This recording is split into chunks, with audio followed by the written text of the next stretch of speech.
Muito boa noite, bem-vindos a mais uma grande entrevista e hoje é nossa convidada Anabela Seabra, cabeça de lista pela Alternativa Democrática Nacional, ADN. Anabela, boa noite. Boa noite. Bem-aja por ter aceito o nosso convite. Obrigada também. E começamos então a nossa conversa. A ADN e a saúde. A saúde que nos últimos tempos tanto tem feito correr tinta, notícias, eu sei lá. E a Alternativa Democrática, neste caso, que propostas apresenta? E peço-lhe que foque na nossa região, no nosso distrito. Claro que sim. Para começar, e porque o eleitorado não me conhece, eu vivo há pouco tempo no distrito de Castelo Branco, há cerca de 7 meses. Decidi vir da Grande Lisboa, viver para aqui, e aqui dar o meu humilde contributo para a melhoria da qualidade de vida do interior, que nós sabemos que tem sido muito prejudicado e abandonado pelas políticas do nosso país. E temos, obviamente, o problema da saúde. Eu até neste momento tenho na Covilhã uma grande amiga que foi internada de urgência e que está a aguardar uma operação de urgência porque fraturou o colo do fémur. Portanto, isto significa que, de facto, a nossa saúde está muito mal. Isto está tudo muito mal a nível do país inteiro, como é óbvio, não é uma questão apenas da região, é uma questão nacional. Obviamente que aqui na região, neste momento, é aquilo que mais me preocupa a partir do momento em que vim para cá viver. E fazendo parte deste partido, deste pequeno partido, tudo farei naquilo que estiver ao meu alcance para ajudar e dar o contributo que o ADN tem que dar na melhoria desse grande problema, que é o problema da saúde. Nós não podemos apresentar, de momento, propostas concretas. Somos um partido muito pequeno, não temos ainda a capacidade de poder apresentar propostas como apresentam os grandes que aparecem nos debates nos diferentes canais de televisão, mas temos a consciência das dificuldades que existem. Elas são muito grandes. E se nós pudermos dar um contributo, quanto mais não seja, no alertar das pessoas para aquilo que se está a passar ao nível da saúde, se pudermos estar em campo, ir diretamente até às próprias urgências, verificar como as coisas acontecem, as listas de espera para uma consulta. Eu sou uma cidadã que tenho a sorte de não precisar do Serviço Nacional de Saúde, mas tenho a perfeita consciência do que é o Serviço Nacional de Saúde por questões de família, que têm necessitado e que chegam a estar à espera nas urgências 17, 20 horas para serem atendidas, que não têm consultas. Portanto, o Serviço Nacional de Saúde tem estado a ser desprezado. Não tem estado a existir um investimento no Serviço Nacional de Saúde. E esse investimento é necessário que apareça e que apareça rapidamente. Trata-se, e eu até trouxe comigo, isso não se importam de mostrar, isto é a Constituição da República Portuguesa, que é uma coisa que os portugueses não sabem, a grande maioria do que se trata. É neste livrinho que estão os nossos direitos fundamentais. E um deles é precisamente o direito à saúde. Nós temos o direito à saúde e tem havido um desinvestimento na saúde. Portanto, se não há investimento na saúde, automaticamente um dos nossos direitos fundamentais não é cumprido. Vivendo nós num Estado democrático, o direito à saúde é logo um dos direitos basilares para que se cumpra a democracia. E nós estamos a deixar cada vez mais de ter esse direito. Sabemos que os nossos médicos são mal pagos, sabemos que os nossos enfermeiros são mal pagos, sabemos que a carga horária destes funcionários é brutal e não têm capacidade para dar resposta às nossas necessidades enquanto cidadãos. Mas nós pagamos. Nós pagamos para que exista um serviço nacional bom, porque pagamos impostos diretos, pagamos impostos indiretos, pagamos taxas, taxinhas, como a gente sabe que se tem utilizado ultimamente este tipo de termos. Portanto, se pagamos, temos o direito a ter. Se não temos, isto está errado. Se está errado, temos que nos pôr em campo. E temos que nos pôr em campo não só em termos de ADN ou em termos partidários, mas apelar às populações que nos ajudem a reivindicar o direito à saúde. Nós necessitamos que o povo português também participe nas exigências. Não podemos apenas ficar em casa a aguardar que os nossos governantes decidam sobre as nossas vidas, sobre a nossa saúde, sobre os nossos direitos. Nós mesmos, enquanto cidadãos, temos que ajudar. E o ADN pretende precisamente isso, obter a ajuda também da população. Eu acredito que no dia 10 de março vamos eleger um deputado do ADN. E esse deputado do ADN vai ter uma missão. E essa missão passa precisamente por se aproximar das populações a nível nacional.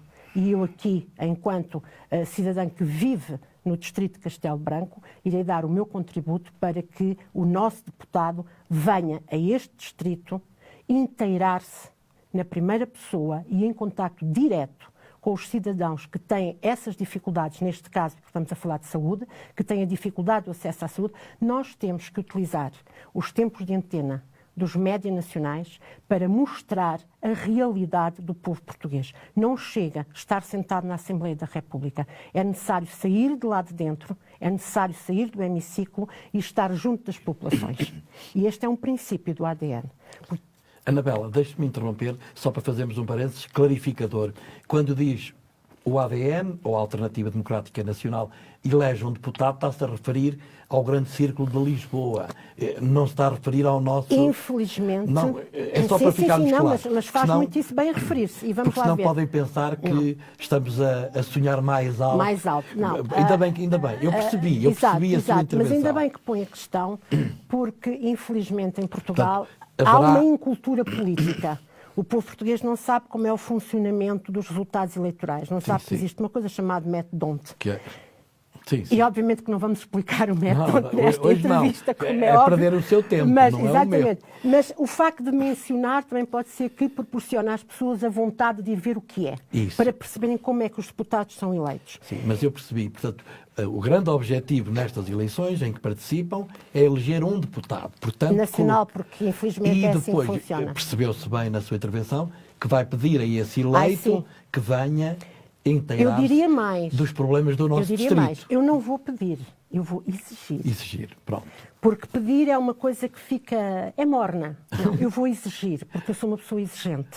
Portanto, eu irei exigir ao nosso deputado que venha aqui, muitas vezes, tantas quantas possíveis, porque é essa a minha função. Claro. Mesmo não sendo eleita, porque existe o tal método onde não me vai permitir ser eleita, mas vai-me permitir exigir ao nosso deputado que venha. E que venha saber o que é que se passa a todos os níveis, quer seja da saúde, quer seja apoios sociais, quer seja aquilo que for. Vamos então à mobilidade, portanto, pessoas muito idosas. Temos muitas, quase metade da população. Isso já me inteirei desde que estou aqui a viver, até porque vivo numa aldeia no concelho da Covilhã e percebo que de facto existe imensa dificuldade. É também uma das áreas em que não há investimento. E ele é necessário, como é óbvio. Então a Covilhã, que é uma cidade de montanha. Que é uma cidade de montanha. Eu estou a 700 metros de altitude. Claro que ainda sou relativamente nova e tenho carro e posso movimentar. Mas percebo que na minha aldeia existem pessoas com mobilidade muito reduzida, pessoas muito idosas, e não existe por parte das autarquias a vontade de encontrar soluções para que estas pessoas se possam movimentar.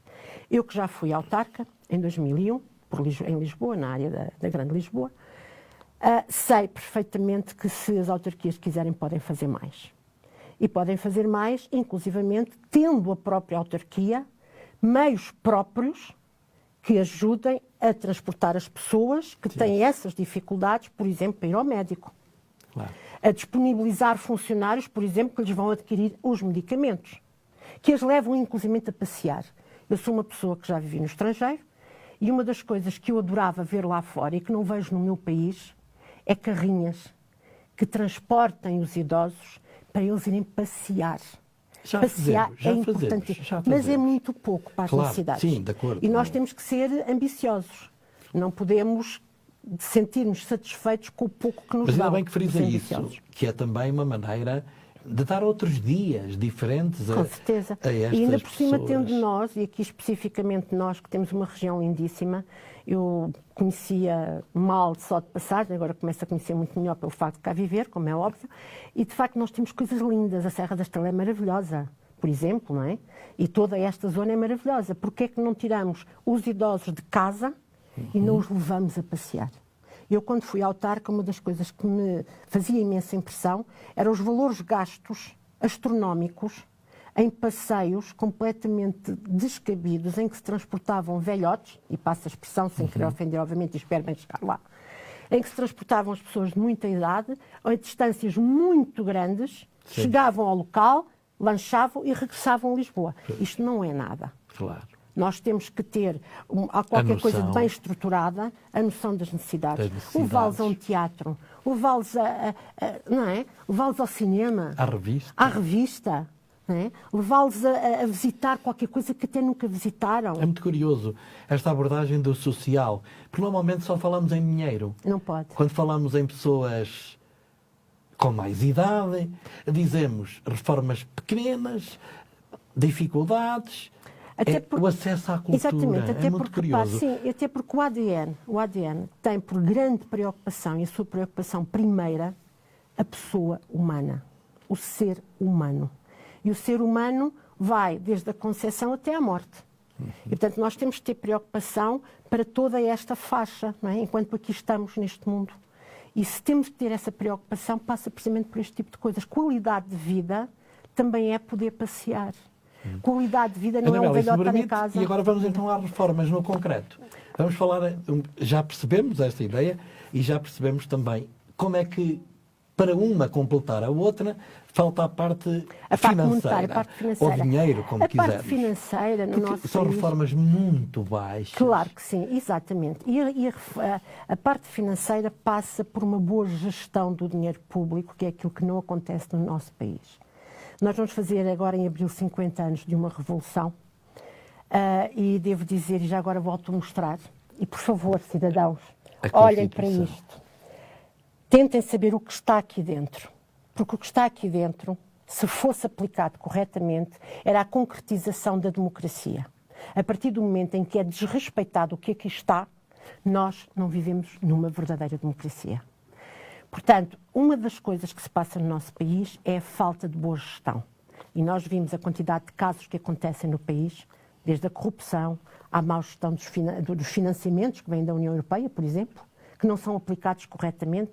Muitas vezes deixamos de utilizar esse financiamento para o bem, para a dignidade do nosso povo, porque não temos bons gestores. E depois verificamos que esses gestores ganham fortunas fabulosas. Essas fortunas fabulosas têm que ser canalizadas para a população.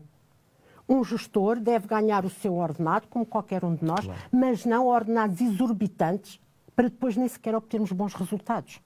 Portanto, e tudo isto é aquilo que o ADN tem que se preocupar e que tem que fazer passar a mensagem ao próprio povo português. Àquele povo português que não tem noção do funcionamento das suas instituições. E nós temos que fazer passar esta mensagem. Portanto, isto passa muito pela boa gestão. Se existisse uma boa gestão, sim, existia garantidamente dinheiro para coisas que muitas vezes nem são muito caras. É uma questão de gestão. Quando se gastam milhares de euros, como eu dei há bocado aquele exemplo do tempo em que fui autarca, para levar 2 ou 3 ou 4 caminhonetas cheias de gente de Lisboa, imaginemos, né, de Lisboa, por exemplo, a Elvas, e depois chega a Elvas e regressa, os milhares de euros gastos ali são má gestão. Porque aqueles milhares de euros dissolvidos ao longo do ano teriam trazido àquelas pessoas muito mais divertimento, cultura, né, passeio, que faz bem à alma. Sem Nós dúvida, gostamos. E isto não acontece no nosso país, porque as prioridades não são as melhores. Para resolver este assunto, ou este tema, regionalização. Volta outra vez. Está outra vez a voltar, ainda não está na mesa. Está-se a aproximar da mesa. Está-se a aproximar da mesa. O ADN, ou a Alternativa Democrática, sim ou não? Ou talvez sim, ou talvez não. Olha, eu acho que é mais... Eu acho que estamos... Sim, eu acho que estamos mais na base do talvez sim, talvez não. Porque há pouca informação sobre o assunto. Sim. É tudo muito feito no ar. Falta informação mais concreta para nós nos podermos, de facto, falar e debruçar com conhecimento. Porque falar por falar não serve. Não vamos a lado nenhum. Temos que falar com conhecimentos. E não temos conhecimentos suficientes sobre aquilo que se pretende realmente sabemos que zonas, que áreas, exatamente, não se sabe são as CCDRs, nada. São as NUTs, exatamente. O que é que são? Exatamente. Não sabemos. Essa falta de conhecimento não me vai permitir, representando o ADN, falar só por falar. Portagens. Pois, portagens, temos aqui problemas, não é? Nós temos as nossas autoestradas e pontes pagas e mais do que pagas. Portanto, no fundo, é uma exploração. A nossa termina em 29. A 23. Pronto. A concessão. A concessão. Mas depois vão arranjar uma forma, sim, mas depois devem arranjar uma forma qualquer de manter o pagamento. Eu só pergunto portagens. E agora a intervenção é sua. Portagens. Sabemos que esta abolição de portagens, alguém vai ter que pagar à concessionária. Claro que sim. Alguém Até vai ter que 29. pagar. Claro. Portanto, é quase a próxima legislatura. Exatamente. A questão das portagens no nosso país, e se nós passarmos as fronteiras, passarmos para o lado de lá, Sim. começamos a ver que numa Europa realmente desenvolvida, que infelizmente não é o caso de Portugal, faz parte mas depois, no concreto, as coisas não são. Numa Europa desenvolvida não se pagam portagens. Numa Europa desenvolvida, facilita-se a vida aos seus cidadãos para que eles possam trabalhar, para que eles possam ter acesso aos seus empregos, acesso à educação, acesso às suas casas, uns acessos fáceis. Nós temos imensas autoestradas no nosso país, pagámo-las, muitas já estão mais do que pagas e continuamos a pagar portagens. Para depois... E repare, num país onde o nosso ordenado mínimo é Só tão me lembro baixo... de uma que acabou. E a Anabela também. A ponte de Vila Franca de Xira. Exatamente. Mas, por exemplo, a outra, lá embaixo, continuamos a pagá-la. E passa por ali muitos milhares todos os dias. Aquele tostão, que parece que é um tostão aos olhos dos nossos governantes, que não têm a noção exata do que é viver com 800 euros... Do outro lado lá da margem. Do outro lado lá da margem, e viver com apenas 800 euros. E há muita gente que tem que ver, porque não temos também os bons transportes que consigam colmatar este problema. Fazer o pendular. Portanto, não havendo nada disto, então porquê é que nós continuamos a pagar portagens? Se não estamos sequer a usufruir e nem sequer temos dinheiro para pagar. Portanto, concorda que a nossa A23, estruturante para o nosso interior, seja gratuita? Claro que sim, mas sem a menor das dúvidas. E agora temos mais duas grandes vias que são promessas com 30 a 35 anos. A31 e C31, que agora será em perfil da autoestrada, não sei o que é que o ADN pensa, e a eterna ligação da Covilhã a Coimbra por Oliveira do Hospital. Essa então ainda nem sequer é projeto. Nem se fala. É que nem se fala. O projeto ainda chegou a haver a intenção que era um túnel. Sim, isto são as intenções que nós no nosso país temos. O A31 já se sabe mais ou menos. Eu não tenho, como disse, em relação à própria regionalização, também não tenho dados que me permitam falar sobre aquilo que está não se opõe à feitura de maneira nenhuma. Tudo que seja para facilitar os acessos ao interior e poder voltar a ter pessoas no interior, porque o interior está desertificado. Portanto, poder fazer tudo o que estiver ao alcance, é a obrigação nossa, fazer com que o interior volte a ter pessoas, a ter famílias, a ter crianças, a ter vida. Portanto, tudo o que leve a que isso aconteça é sempre uma coisa que nós devemos lutar por. Portanto, devemos lutar pela gratuitidade da A23, pelos acessos que permitam ligar cidades entre cidades, porque uma pessoa, por exemplo, no caso da Covilhã, que queira ir para Coimbra, para ir ao Hospital de Coimbra... Agora vem por aqui. Já viu, é andar para trás, não é? Portanto, vem para trás para depois ir para a frente. Portanto, não faz sentido, não é? Perde-se tempo, e o tempo é dinheiro, o tempo é vida. Portanto, nós não podemos, queremos ter um país desenvolvido, temos que ter um povo feliz. E um povo feliz passa por todas estas coisas que temos estado aqui a falar. Sem a concretização destas coisas... São coisas concretas. Concretas, claro que são concretas. Eu diria até básicas. Básicas, são mesmo coisas básicas. O que não é concreto é querer que as pessoas vão viajar à Lua. Agora, isto são coisas concretas. São as coisas que fazem parte da vida e que fazem com que o cidadão se sinta realizado e se sinta feliz. E sinta que vale a pena acordar todos os dias. Anabela, não temos gente, mas quase metade da nossa gente são idosos. E a mão de obra também falta. E aqui coloco um tema que é recente, que é a migração. Notícias desta semana dizem-nos que só no Fundão há 73 países representados com migrantes que vêm trabalhar. Sobre a migração. Sim, a imigração é um caso gravíssimo da atualidade nacional. Nós estamos a importar pessoas que aparecem em Portugal porque têm uma porta aberta, escancarada mesmo, com um facilitismo que é de bradar aos céus, para utilizar termos bem populares, porque não faz qualquer sentido que nós estejamos a importar pessoas quando precisamos que os nossos trabalhem. Porque essas pessoas, e nós sabemos que essas pessoas estão a ser alvo de redes de tráfico humano, com empresários desavergonhados que contratam essas pessoas para fazer trabalho escravo.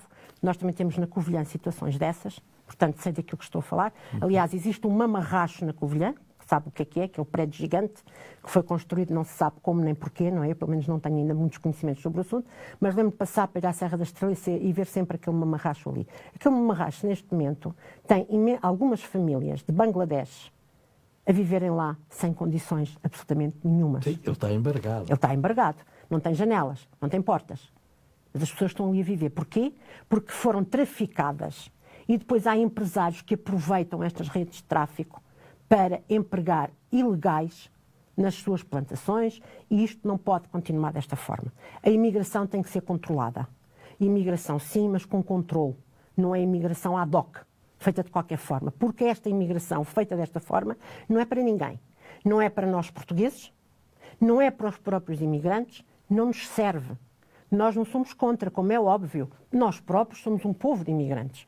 Portanto, nós não somos contra, como é evidente. Agora, que seja uma coisa controlada e bem feita. Até para não permitir que existam redes de tráfico e para não permitir que existam pessoas exploradas. Porque isto não se faz. Eu não gostaria de ser explorada. Deixe-me ir ao outro lado da moeda. E os portugueses não querem fazer esses trabalhos. Ou não se encontra gente para esses trabalhos. Mas Concorda comigo? Perfeitamente. Eu sei aquilo que está a dizer porque tenho a perfeita... Não quero atingir ninguém, mas há também...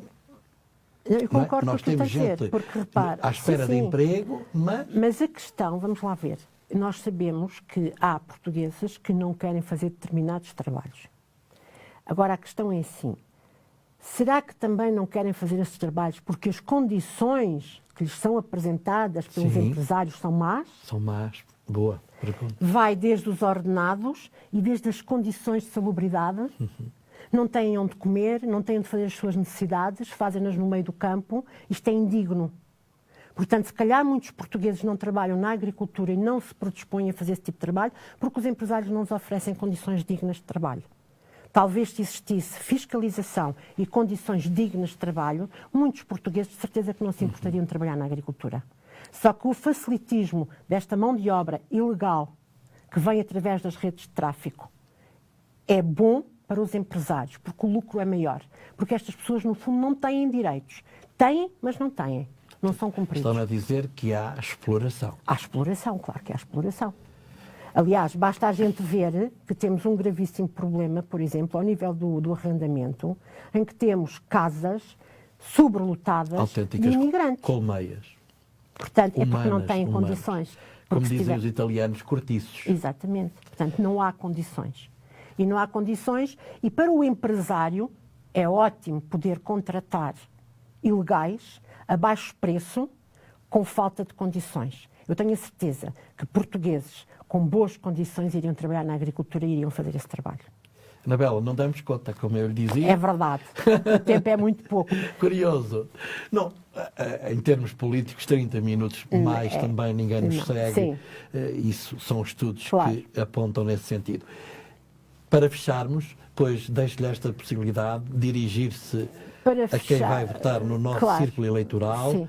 Anabela Como eu já Seabra, disse, exato, cabeça de lista do ADN, Alternativa Democrática Nacional. Exatamente. Portanto, aquilo que eu quero apelar aos cidadãos da minha região, agora é a minha região, e a ela tenciono de entregar-me na medida das minhas capacidades e possibilidades, é que, por favor, isto é um pedido, não é uma coisa imperativa, é um pedido de, por favor, no dia 10 de março, votem. Porque uma democracia só se cumpre através do voto e através da participação. Outro apelo que eu faço à população do distrito de Castelo Branco é que usem dos vossos direitos. Um deles, o direito à participação. Existem juntas de freguesia, existem câmaras municipais e esses são os sítios ideais para nós reclamarmos os nossos direitos, para nós exigirmos àqueles que elegemos que cumpram as suas obrigações e que cumpram as suas promessas. Este é um apelo que eu deixo ao distrito de Castelo Branco. Votem no dia 10, por favor, e, por favor, sejam participativos, porque quer a gente quer não, quer queira, quer não, a política não é tudo, mas tudo é política. O ar que respiramos é política. A roupa que vestimos é política. Portanto, nós, enquanto cidadãos, temos que participar. Participar exigindo que se cumpram os compromissos que assumem os políticos. Porque se não cumprem esses compromissos, então nós não estamos a viver numa democracia. Porque quando os nossos bens essenciais, como é o direito à habitação, o direito à saúde, o direito à justiça, que é uma coisa de que não se fala nos debates políticos na televisão dos grandes que têm tido assento parlamentar ao longo destes 50 anos, não se fala do direito à justiça. Um cidadão português nem Portugal não tem direito à justiça, porque a justiça é cara. Mas nós contribuímos para pagar essa justiça. Através dos nossos impostos, nós contribuímos para pagar essa justiça. Mas quando nós precisamos da justiça, não temos capacidade para pagar honorários, não temos capacidade de pagar taxas de justiça e não temos apoio, porque a Segurança Social não apoia. É tudo uma falsidade. A história do apoio jurídico é falso, porque só apoia pessoas que tenham rendimentos iguais ou inferiores ao ordenado mínimo. Alguém que tenha um rendimento superior ao ordenado mínimo já não tem apoio para poder ter justiça. Isto é gravíssimo. Sem a concretização de assuntos como estes, não há democracia. E nós temos que, no dia 10 de março e seguintes, não é só no dia das eleições, é dia 10 de março e seguintes, temos que ter uma postura participativa de exigência, porque aqueles que são eleitos são pagos por todos nós. Todos nós. Não podem viver luxo no luxo em que têm vivido. Não podem. Quando nós temos velhos